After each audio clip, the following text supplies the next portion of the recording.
The spring of 1917 was absolute hell for the Royal Flying Corps. German fighter aircraft dominated the skies so completely that the life expectancy of a new British pilot arriving at the front was measured in mere weeks. While a daily slaughter took place above, a 20-year-old boy, whom his flight instructors had dismissed as only average, emerged.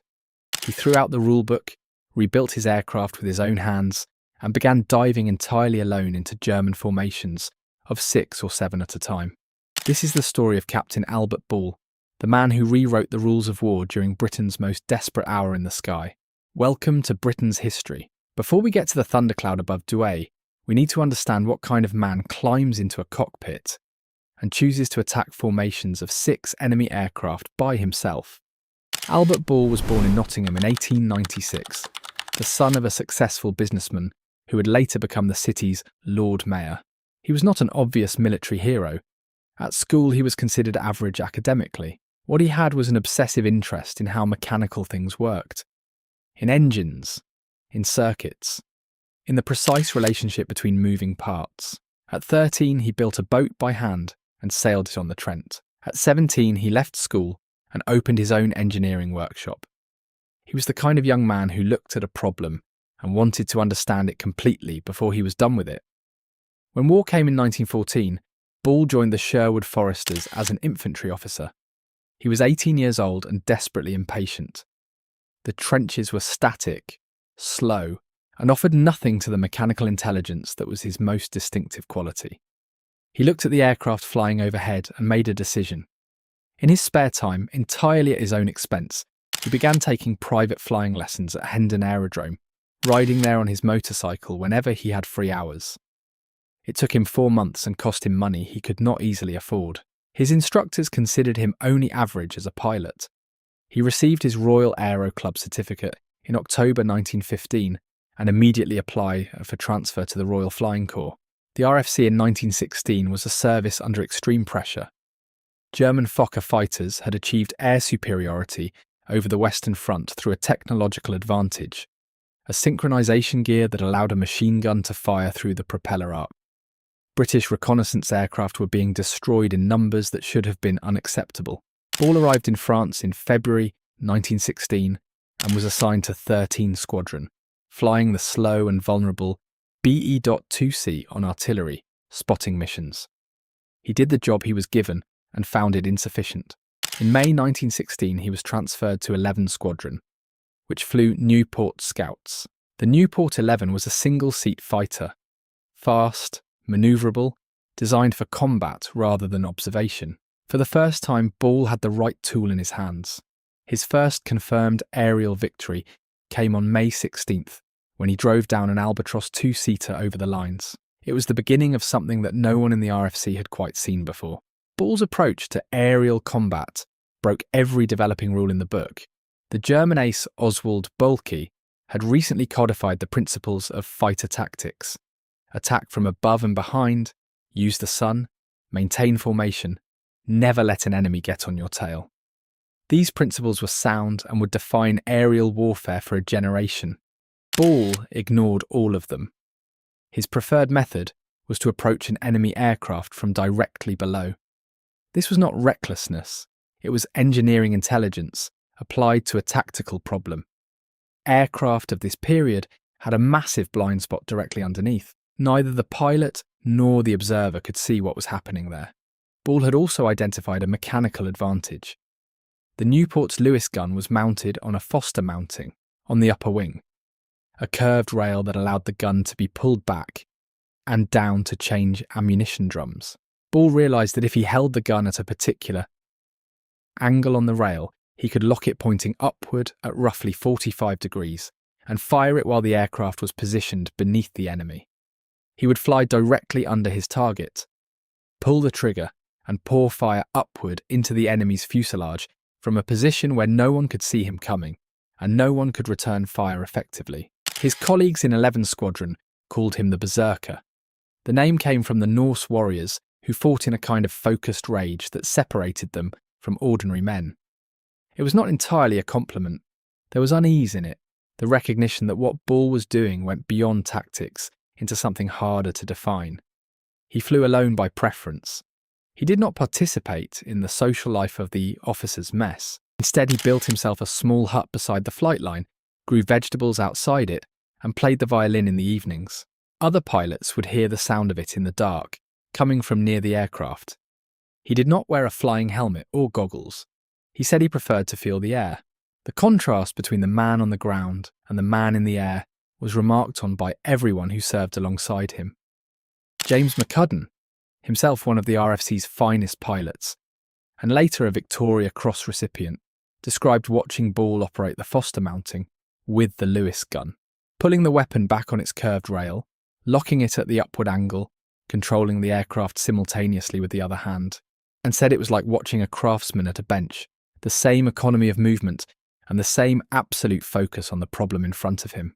The machine was an engineering system. Ball had found the tolerances that other pilots had not looked for. In the summer and autumn of 1916, Ball flew against the enemy with an intensity that astonished everyone who observed it. He attacked formations of 4 aircraft, 5 aircraft, 6 aircraft, climbing into the middle of them and firing from positions that no one had tried before. On one occasion, he fired a salvo of Le Preux rockets directly into a German formation, a weapon designed for observation balloons but used here to break up a tight group of fighters. The pilots scattered in confusion, and Ball destroyed one of them in the chaos. On another occasion, he drove his Newport into a group of 8 enemy aircraft and came home with his aircraft so badly damaged that his mechanics said the control wires were within seconds of failing. He went up again the same day. By September 1916, he had accumulated more than 30 confirmed victories and been decorated multiple times. The RFC sent him home on leave. He was 20 years old and the most famous aviator in Britain. The newspapers called him the Boy Wonder. Nottingham gave him the freedom of the city in a ceremony so large and public that Ball wrote to his parents saying he would rather be 200 miles away than attend it. He was not built for public celebration. He was built for what happened in the sky. He returned to France in April 1917, assigned to 56 Squadron as a flight commander. The squadron was equipped with a new Royal Aircraft Factory, SE.5, a significant advance over the Newport in speed and structural strength, but heavier and less manoeuvrable. Ball detested it. He wrote to his father that it was a rotten machine and that the German air service was 30 miles an hour faster than anything the RFC was flying. Then, because he was Albert Ball, he started modifying the aircraft. He removed the Vickers gun from the nose to save weight. He replaced the large greenhouse windscreen with a smaller one to reduce drag. He lowered the pilot's seat for better access to the upper wing weapon. The modifications gave the SE-5 back something of the speed it needed. He also brought his own Newport to France under special permission from his commander Hugh Trenchard, keeping it for the missions where manoeuvrability mattered most. April 1917 was the worst month the RFC had ever experienced. The Albatros D.3 was outperforming British fighters across the front, and German squadrons were destroying RFC aircraft in numbers that the service could barely replace. In this environment, Ball flew with an aggression that went beyond anything he had shown the previous year. In the 11 days between April 25th and May 6th, he fought 26 aerial engagements, destroying 11 enemy aircraft outright and driving down several more. His letters home from this period have a quality different from everything before. Not fear exactly, but a kind of exhaustion of the spirit that fear does not quite capture. "I'm feeling very old just now," he wrote. He had been writing letters like this for a year. Months earlier, he had written to his father, "I only scrap because it is my duty, but I do not think anything bad about the Huns. I'm feeling very sorry that I have caused them to be killed. And I feel so sorry for the men I've had to kill. Think what their poor people must feel. I must have sent at least 40 men to their deaths, but it has to be done, or they would kill me." These are not the letters of a man who enjoyed what he was doing. They are the letters of a man who did his duty with absolute completeness and found no way to make himself comfortable with the cost. The evening of May 6th, Ball wrote his last letter. He had fought and won again that day, his 44th and final confirmed victory. He told his father he was tired. He said he hoped the work would be over soon. He said he was being looked after. The following evening, May 7th, 56 Squadron went out in force. 11 aircraft led by Ball encountered Jaster 11, one of the Luftstreitkräfte's most capable fighter units, over Douai in deteriorating weather. The engagement broke up almost immediately into individual combat scattered across a sky filling with cloud.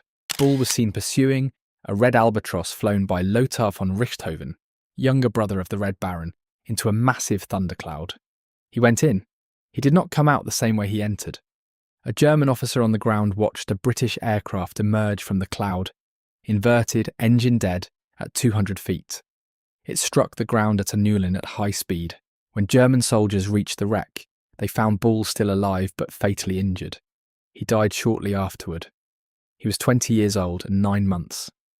The German examination of the wreckage found no battle damage, no bullet holes, no mechanical failure. The most likely cause of death was spatial disorientation. In the darkness of the thundercloud, with no instruments to tell him which way was up, Ball had lost all sense of orientation. The aircraft had inverted and fallen, and he had not known it until he was too close to the ground to recover. He was not killed by an enemy. He was killed by a thundercloud, and the limits of what a human being can know about where they are in total darkness. Lothar von Richthofen was credited with the kill by the German authorities, but Lothar himself was uncertain. His own report listed a different type of aircraft, Manfred von Richthofen, who knew more about aerial combat than almost anyone alive, said of Ball simply, "By far the best English flying man. Coming from the man who had finished the war with 80 victories, it was a precise judgment." Ball was buried by German soldiers at Nottingham with full military honours. The marker they placed read, "Fallen in air combat for his fatherland." It was the tribute of enemies who understood what they had been facing. When the Imperial War Graves Commission came to move British graves to consolidated cemeteries after the war, Ball's father, knighted by then, the grief of 1917 having settled into something permanent, asked that his son remain where the Germans had put him. The commission agreed. Albert Ball's grave, number 643, is the only British grave in the German extension of Nottingham Communal Cemetery. His father paid for its maintenance from a fund he established himself and never dissolved. The Victoria Cross was gazetted on June 8, 1917. His father, Sir Albert Ball, when the war ended, bought the field in France where his son's aircraft had come down. He had a memorial garden built there in the shape of an aircraft and gave the surrounding land to local French farmers to use freely on the condition that the memorial was maintained. He paid for it himself. His mother, Lady Ball, never recovered from her son's death. She died in 1931, having never, in 14 years, been able to speak about him. In Nottingham, a life-size bronze statue was unveiled at the castle in 1921, with an allegorical female figure resting on his shoulder, the sculptor's attempt to represent something that resisted easy definition. The Albert Ball Memorial Homes, built by his father for the families of men who had not come back, still stand in Lenton. They are Grade 2 * listed. Albert Ball flew alone because that was how he worked, moving through the problem, underneath it, from angles no one else had tried, with a thoroughness that never quite separated from the engineering mind that had built a boat at 13 and an engineering firm at 17. He destroyed 44 enemy aircraft in just over a year of frontline service. He played the violin outside his hut on the flight line and grew vegetables in Flanders mud and wrote letters home saying he felt like a murderer, and he went up again the next morning. That is what kind of man he was. That is what happened to Captain Albert Ball.